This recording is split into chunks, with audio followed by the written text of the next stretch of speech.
भगवान की मनः परिष्करण ऑनलाइन में जुड़े हुए समस्त विद्वज्जन, आदरणीय संगीता निषाद जी, जिनके अथक प्रयास से हम और आप राम कथा से जुड़ पा रहे हैं।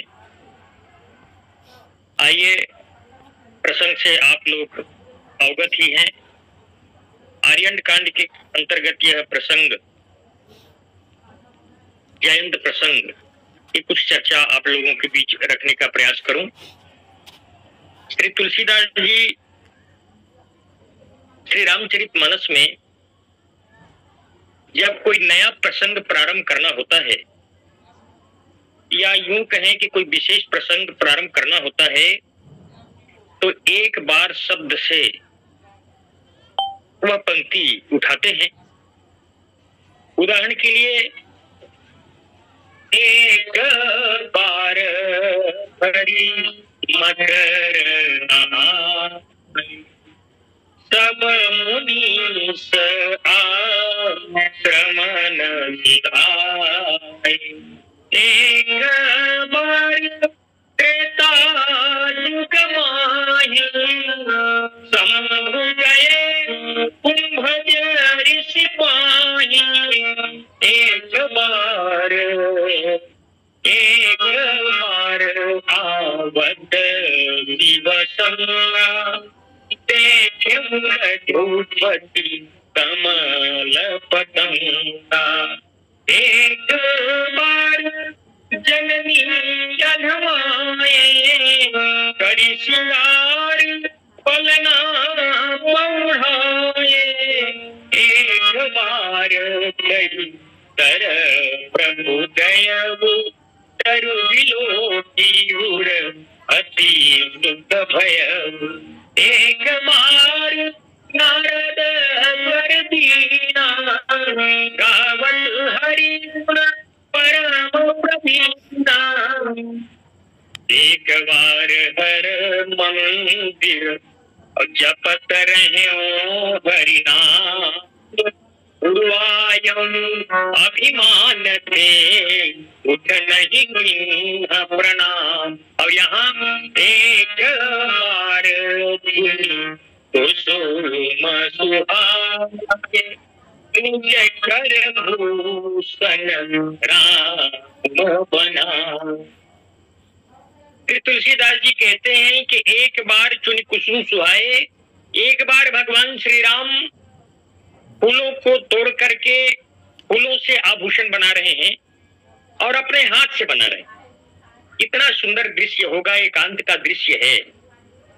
इसीलिए जब श्री हनुमान जी से श्री सीता जी ने कहा कि कुछ ऐसे प्रकरण हैं हनुमान जिसे सिर्फ और सिर्फ श्री राम जी और मैं ही जानते हैं, इसलिए यदि कन्फर्म करना हो कि आप सीता जी से मिल के आए हो, ये उनके मन में हो, तो तात शक्र सुर कथा स्तुत कथा सुनायो। ये इंद्र के पुत्र की कथा सुनाना तो उन्हें विश्वास हो जाएगा। बिल्कुल एकांत की बात है। निज कर भूषण, अपने हाथ से भगवान फूल बना रहे, फूलों को स्वयं भगवान बनाए, भगवान अपने हाथ से आभूषण बना रहे हैं। सुहाए लिखा तुलसीदास जी ने, सुंदर है। जिन जिन आभूषणों में जिन जिन रंग के फूलों की आवश्यकता है, भगवान श्री राम उन फूलों का प्रयोग करते हुए आभूषण बना रहे हैं। और बना करके सीता ही वहीरा ये प्रभु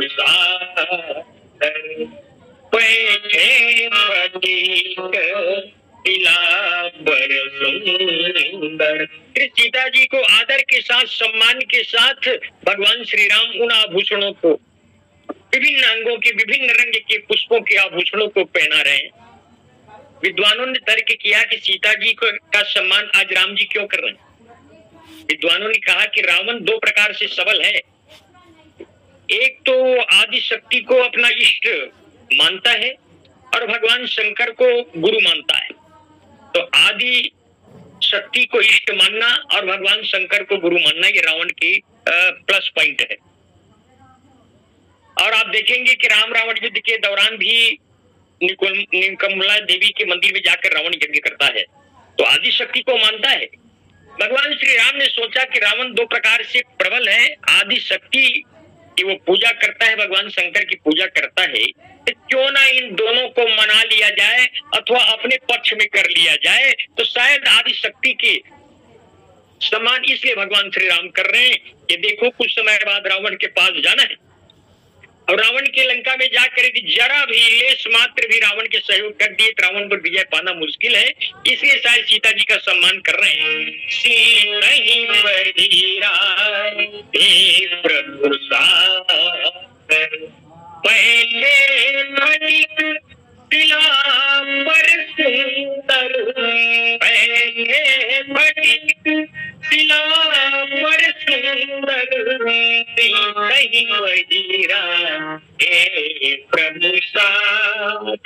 और भगवान शंकर के लिए भी हम और आप देखते हैं कि रामेश्वरम में भगवान श्री राम ने कहा कि भाई कि मैं यहाँ भगवान शिव की स्थापना करना चाहता हूँ, लिंग स्थापना करना चाहता हूँ, क्योंकि परम रम्य उत्तम ये धरणी है। और भगवान ने वही काम किया। लिंग विधिवत करी पूजा, शिव समान प्रिय मोहिन सूजा, शिव समान प्रिय मोहिन सूजा। भगवान शंकर की लिंग स्थापना करने के बाद विधिवत पूजा करते हैं और भगवान शंकर से यही मांगते हैं कि भोलेनाथ देखिए रावण आपका चेला है, आपका शिष्य है, आप जरा भी रावण के सहयोग कर दिए तो रावण पर विजय प्राप्त करना थोड़ा जरा मुश्किल हो जाएगा, कृपा करके देखे रहिए। लेकिन भगवान शंकर ने संग्राम तो देखा, रण तो देखा, लेकिन जरा भी रावण की सहयोग उन्होंने नहीं किया। रावण चाहता था कि भगवान शंकर कुछ सहयोग करे, लेकिन भगवान शंकर के तरफ से कोई भी सहयोग नहीं, इसलिए सीता ही पहिराए प्रभु सादर। भगवान श्री राम ने सम्मान के साथ, आदर के साथ सीता जी को पहनाते और बैठे फटिक शिला पर। सुंदर। और बैठे कहाँ है? फटिक शिला पर, पत्थर पर बैठे भगवान। फटिक शिला पर बैठे हैं और फूलों के आभूषण बना रहे हैं। इसका क्या तात्पर्य है?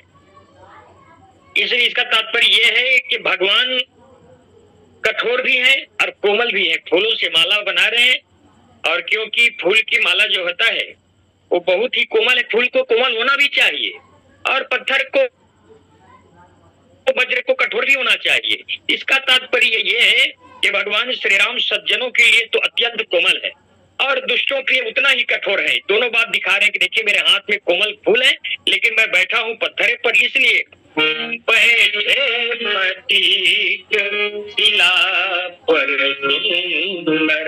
सीता जी के आभूषणों द्वारा श्रृंगार श्री राम के जो द्वारा एकांत में किया जा रहा है।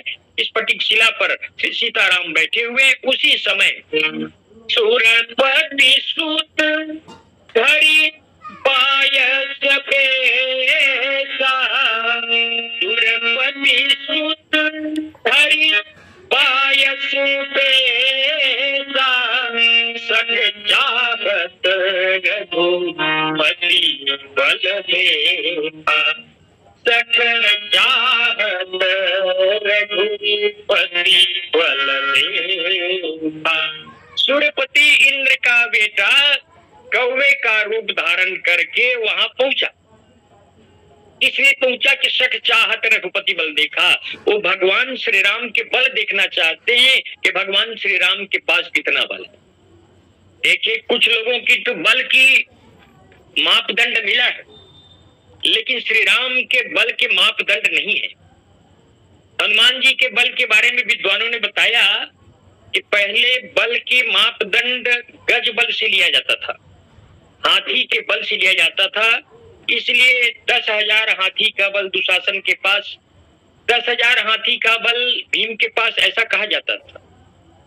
लेकिन 10,000 दिग्गज में 10,000 हाथी का बल और 10,000 दिग्गज के बल के बराबर एक एरावत में बल और 10,000 एरावत हाथी का बल एक इंद्र में। और विद्वानों ने यहाँ तक कहा 10,000 इंद्र का बल श्री हनुमान जी के कनिष्ठिका उंगली में है। तो हनुमान जी के बल की परिभाषा तो मिला। लक्ष्मण जी के बल के बारे में भी भगवान श्री राम ने बताया कि लक्ष्मण के पास कितना बल है।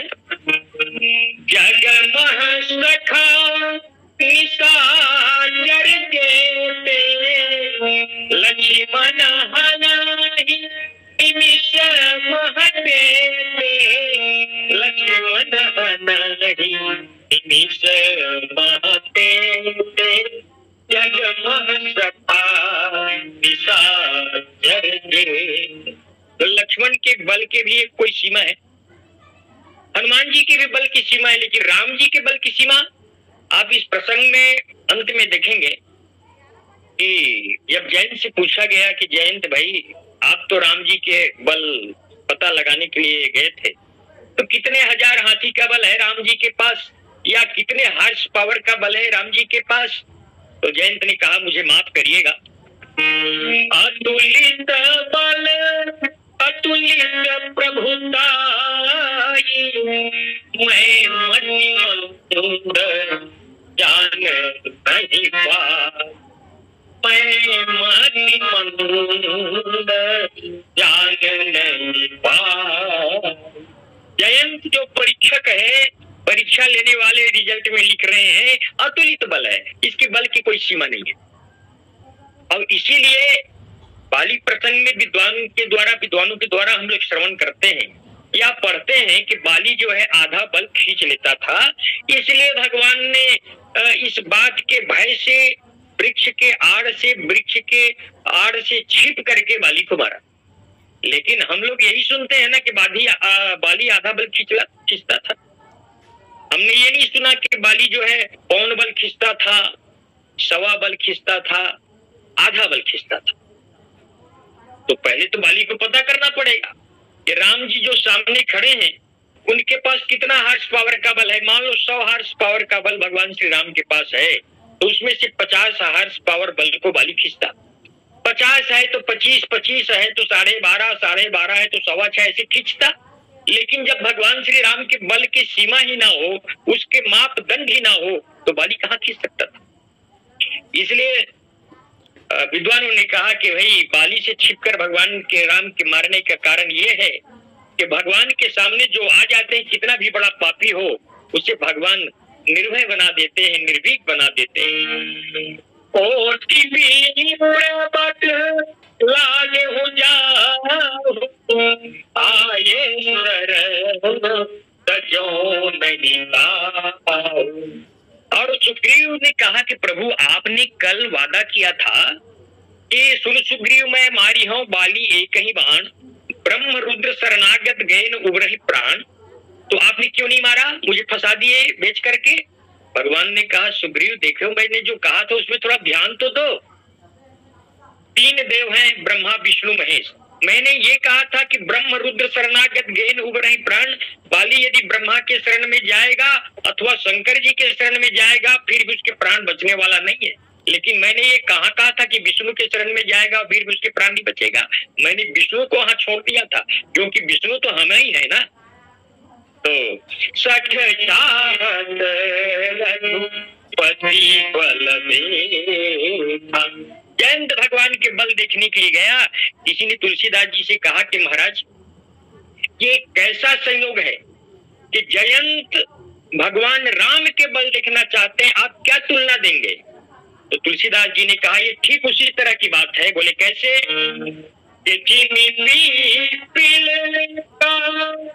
सागर था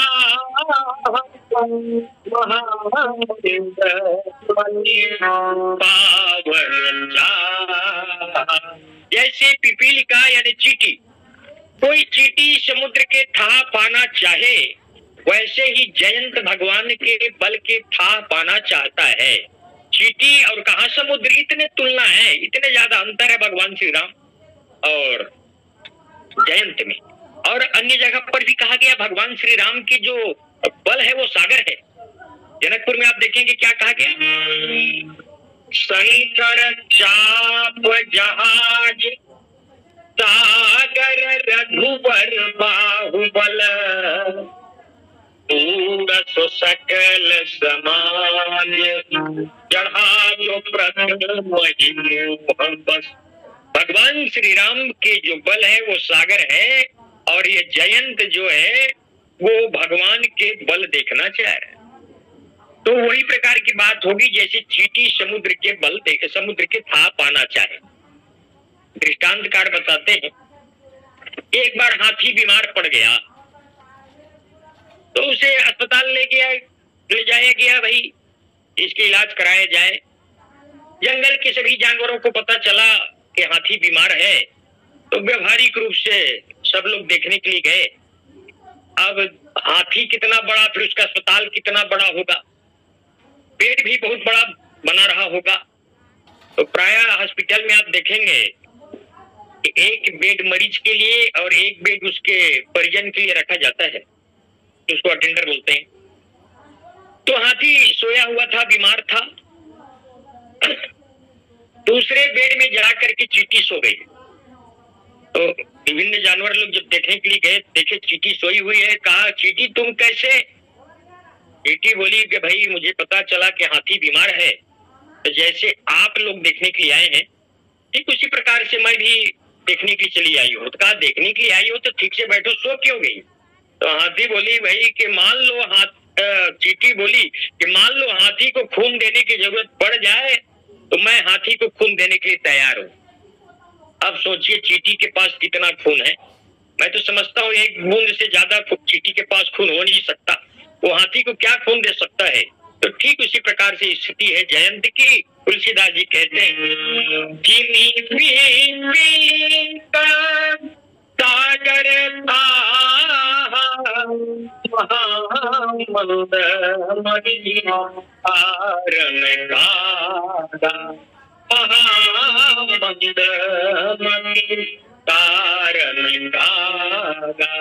तुरपति सुत धरि पायस बेसा सच चाहत रघुपति बल मीठा। क्या तुलसीदास जी की कलाकृति आप देखेंगे। एक ही पंक्ति में, एक ही चौपाई में सुरपति शब्द भी आया और रघुपति शब्द भी आया। सुरपति सुत धरि पायस बेसा सख चाहत रघुपति बल देखा। कहा सुरपति और रघुपति दोनों शब्द एक साथ आए। इससे दिखाया कि जयंत तुम्हारे पिताजी, इनके पिताजी के, राम जी के पिताजी के बल से राज्य कर रहे थे और करते हैं, और तुम उसके बल देखना चाहते हो, उससे छल कर रहे हो। तुम्हारे पिताजी से यदि पूछते ना कि राम जी के साथ कुछ करूं मैं, तो तुम्हारे पिताजी यही कहते कि उनके पिताजी के बल पर मैं राज्य कर रहा हूं, जिनके रुख देखकर नरपति लोग अपने अपने काम चलाते हैं।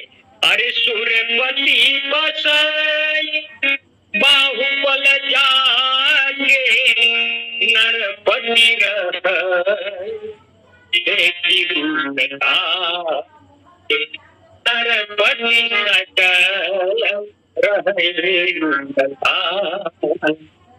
जिनके बल से इंद्र अपना राज्य चलाता है, उसी के पुत्र है। यहाँ पर सुरपति रघुपति और का ये मैचिंग जो है तुलसीदास जी का जब दिखाते हैं, तो ये सठ चाहत रघुपति बल देखा। इसलिए सठ है कि भगवान राम के बल देखना चाहते। कोई सामान्य व्यक्ति के बल देखना चाहो तो कुछ बात बने। और इसने किया क्या, भगवान के बल देखने के लिए क्या किया? चरण तो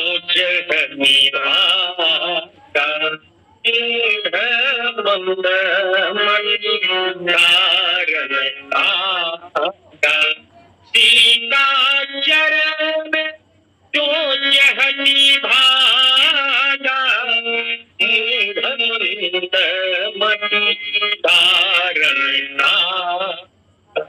सीता जी के चरण में चोंच मार दी, और चोंच मारने के बाद भागा।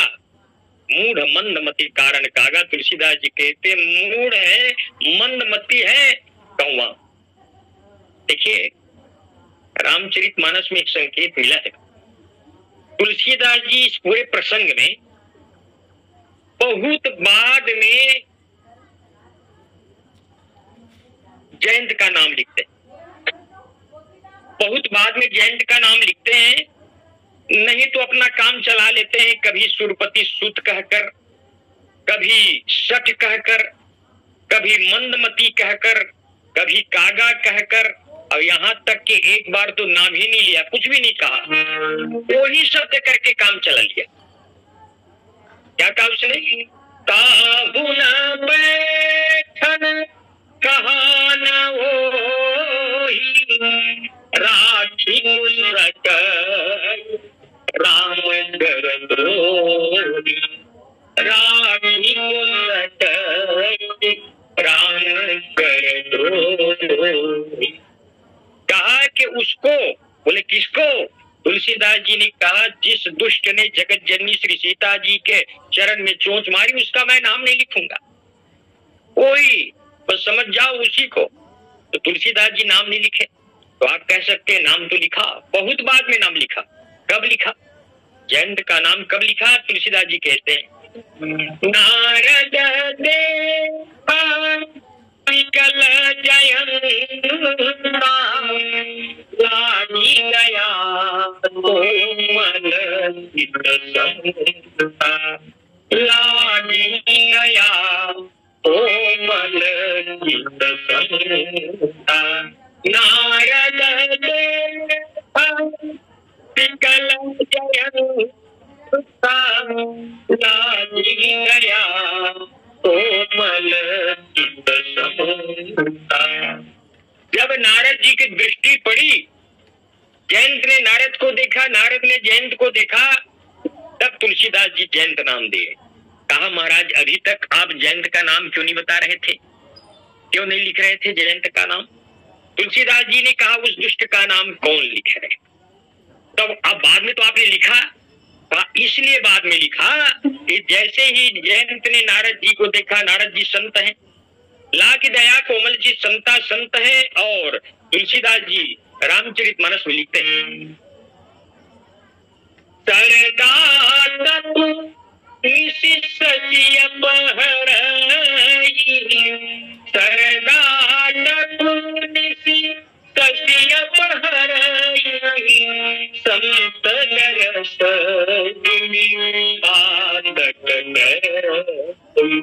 संत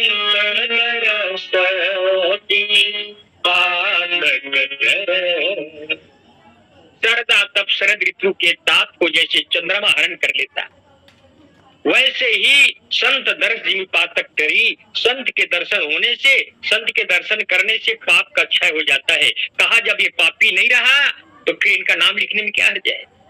नारद देखा विकल जयंता लागी दया कोमल चित संता। कब जयंत नाम लिखा, नहीं तो मूढ़ मंदमती कागा सुरपति सुत बायस कहकर तुलसीदास जी काम चलाते थे। और रामचरितमानस में ये संकेत आता है कि जो जिससे हम घृणा करते हैं उनका नाम हम नहीं लेना चाहते, और दूसरा जिनसे अत्यधिक प्रेम करते हैं उनका भी नाम नहीं लेना चाहते। अब रामचरितमानस में देखेंगे विष्णुमोहिनी से विवाह करने की इच्छा नारद जी के मन में जागृत हुई। उस स्वयंवर में ये तय किया गया था कि जो सबसे सुंदर होगा अब उनके गले में विष्णुमोहिनी माला डालेगी। तो नारद जी दौड़ते दौड़ते भगवान के पास पहुंचे और कहा कि प्रभु आप अपना रूप कुछ समय के लिए उधार दे दीजिए। आज तक विवाह के प्रसंग में किसी ने रूप उधार नहीं मांगा, बाकी संसार के वस्तु तो मांगते ही रहते हैं। तो भगवान ने कहा कि रूप को लेकर के क्या कहोगे, क्या करोगे? तो नारद जी ने कहा विवाह करूंगा। किससे करोगे? तो नारद जी नाम नहीं ले रहे कि प्रभु आप जल्दी से अपना रूप दे दीजिए। प्रभु मोही नहीं तो आन भाती नहीं पावोरी, आन भाती नहीं पावोरी। उसे मैं दूसरे प्रकार से नहीं पा, तो जिससे बैरी का नाम नहीं लेते, ज्यादा प्रिय व्यक्ति का भी नाम नहीं लेते। रावण जिंदगी भर भगवान श्री राम को तपस्वी, बड़े तपस्वी, और लक्ष्मण को छोटे तपस्वी कह करके जिंदगी भर काम चला दिया। अपने दूतों से यही पूछते थे, राम जी के बारे में कुछ पूछना हो तो कहा तपस्वी के बात बहोरी, जिनके हृदय त्रास मोरी, जिनके हृदय त्रास मोरी। और लक्ष्मण जी के बारे में लघुता बस कर बाग विलासा, तो लक्ष्मण को छोटे तपस्वी कहते थे और राम जी को बड़े तपस्वी कहते थे, और ऐसा कह करके जिंदगी भर काम चला गया। एक व्यक्ति कम पढ़ा लिखा था लेकिन उसने बहुत अच्छा काम किया, तो गांव वालों ने सोचा कि भाई अभिनंदन समारोह किया जाए, इनका सम्मान समारोह किया जाए। तो कम पढ़ा लिखा था, उसने कहा कि भाई मुझे भी दो शब्द बोलने के लिए कहा जाएगा तो मैं क्या बोलूंगा। तो उसने शब्द रख दिया, अभिनंदन याद कर लिया और आभारी शब्द याद कर लिया। वो जाकर के मैं कहूंगा कि ये जो अभिनंदन समारोह आप लोग कर रहे हैं उसके लिए मैं हृदय से आभारी हूं, ये बोल दूंगा कि काम चल जाएगा। और वो गया, अभिनंदन समारोह हुआ और कहा कि भाई जिनके अभिनंदन समारोह जिनके लिए आयोजित किया गया है, ऐसे अमुक व्यक्ति से गुजारिश है कि दो शब्द इस अवसर पर बोले। तो व्यक्ति गया लेकिन एन वक्त पर ये दोनों शब्द भूल गया, अभिनंदन शब्द भूल गया और आभारी शब्द भूल गया। लेकिन उसने अपना काम चला दिया। उसने कहा आप लोग जो मेरा ये कर रहे हैं उसके लिए मैं आपके वो काम चल गया, ये अभिनंदन समारोह की जगह पर ये कर रहे हैं और आभारी की जगह पर मैं आपका हृदय से हूँ, ऐसा कहकर काम चला दिया। तो तुलसीदास जी बहुत समय तक के जयंत का नाम रामचरितमानस में नहीं लिखे। महामंद मणि कारण सीता जहति भागा, सीता जहति भागा, मंद मणि कारण चला रुधिर रघुनायक जाना, और श्री मनुष्य भगवान श्री राम श्री सीता जी के गोद में सोए हुए थे, ऐसा पुराणों का मत है। और जब रुधिर चला, भगवान श्री राम को पता चला कि इस कौवे ने सीता जी के चरण पर प्रहार किया है, खून बह रही है, तो वहीं पर सीख से ही तो वो आभूषण बना ही रहे थे, सीख के द्वारा आभूषण बना रहे थे। वैसे छोटा सा धनुष बनाया और छोटा सा बाण लगा करके जयंत के पीछे छोड़ा। देखिए मंत्र में इतना ज्यादा प्रभाव है कि वो प्रभाव कचड़े को भी ब्रह्मास्त्र बना सकता है भगवान श्री राम। अब उस कचड़े के धनुष बना करके, तिनके के धनुष बना करके और तिनके का ही बाण बना करके जयंत के पीछे छोड़ दिया और मंत्र अभिमंत्रित किया। मंत्र अभिमंत्रित करने से क्या हुआ, वो प्रेरित मंत्र ब्रह्मचर्य धारा चला भागी यश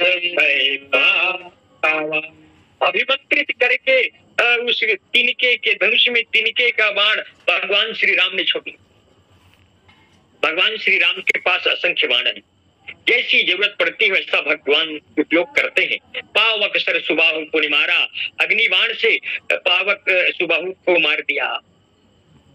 मारीच को बिना फर के बाण मारते हैं। रावण को मारना होता है तो 31 बाण एक साथ प्रयोग करते हैं। किसी ने कहा कि प्रभु आप पहले बार कचड़े का तिनके का बाण छोड़ रहे हैं, तो कहा भाई कि ये कौवे के पीछे लगा हुआ है। कौवा के शरीर कितना बड़ा है, इसमें कहाँ ब्रह्मास्त्र, कहाँ अग्निबाण और कहाँ 31 बाण छोड़ा जा सकता है। लेकिन मंत्र अभिमंत्रित करके भगवान श्री राम ने जयंत के पीछे बाण छोड़ दिया और जयंत के पीछे बाण छोड़ा। जयंत भगा डर के मारे। किसी ने कहा प्रभु आपने ये पहले तो दिखाया तिनका का बाण, लेकिन वो ब्रह्मास्त्र बन गया। तो भगवान ने कहा सठम प्रति साक्ष्यम कुर्यात, ये भी दिख रहा है कौवा लेकिन है तो जयंत। इसलिए ये दिख रहा है सीख का बाण है ब्रह्मास्त्र, और अपना रूप धारण करके जयंत भगा और ओरिजिनल रूप धारण करके सबसे पहले पिता के पास गया। जब भी व्यक्ति के जीवन में संकट आता है तो माता पिता ही पहले याद आते हैं ना।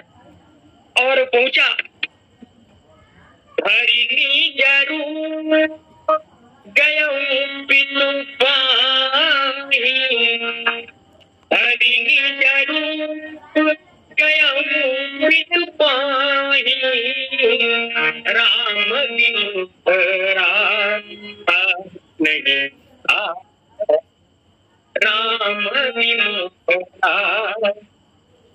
नहीं। हरिणी जरूर गयो पिछ पाई, अपना ओरिजिनल रूप धारण करके, जयंत का रूप धारण करके अपने पिता इंद्र के पास गया। कहा पिताजी रक्षा कीजिए, रक्षा कीजिए, मुझे बचा लीजिए।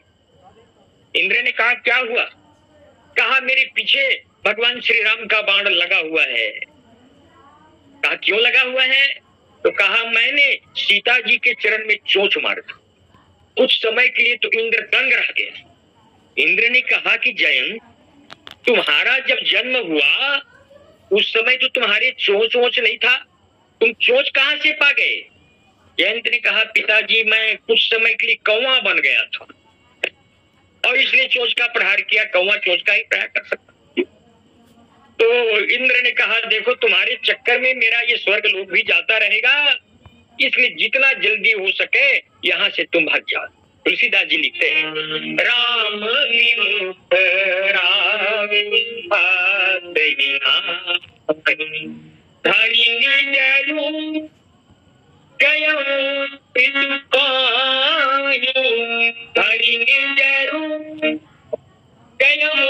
पितु पाही, राम विमुख राम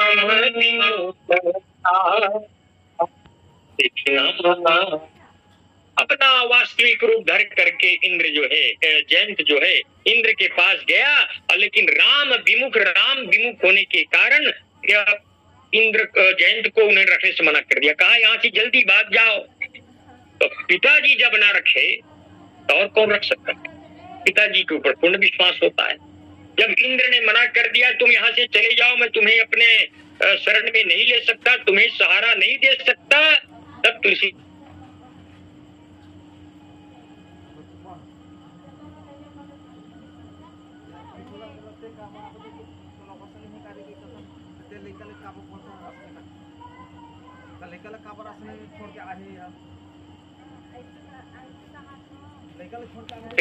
तुलसीदास जी संकेत करते हैं। इसीलिए तो कहा गया है नाना पुराण निगमागम अतसम्मत, चारों वेद पुराण अष्टदश श्री रामचरित मानस में क्या नहीं, भागवत की कथा इसमें है, गीता की कथा इसमें है, संपूर्ण शास्त्रों का सर्वांग वांगमय इसमें सहित है। तो कहा था निराश उपजा मंत्रासा यथा चक्र भय ऋषि दुर्वासा। आप और हम कथा जानते हैं। दुर्वासा के यहाँ दुर्वासा जी पहुंच गए और कहा कि भाई भोजन कराइए, और उस महाराज ने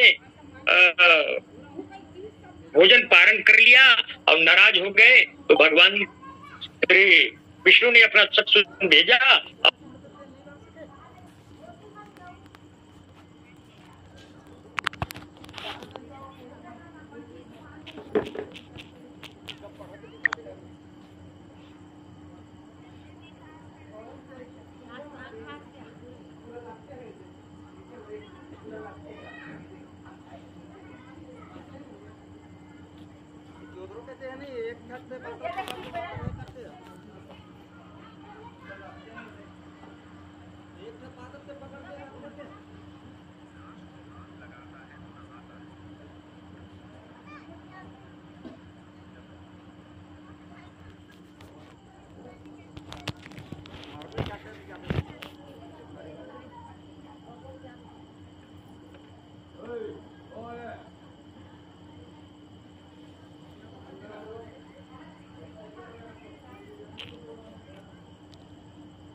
कहाँ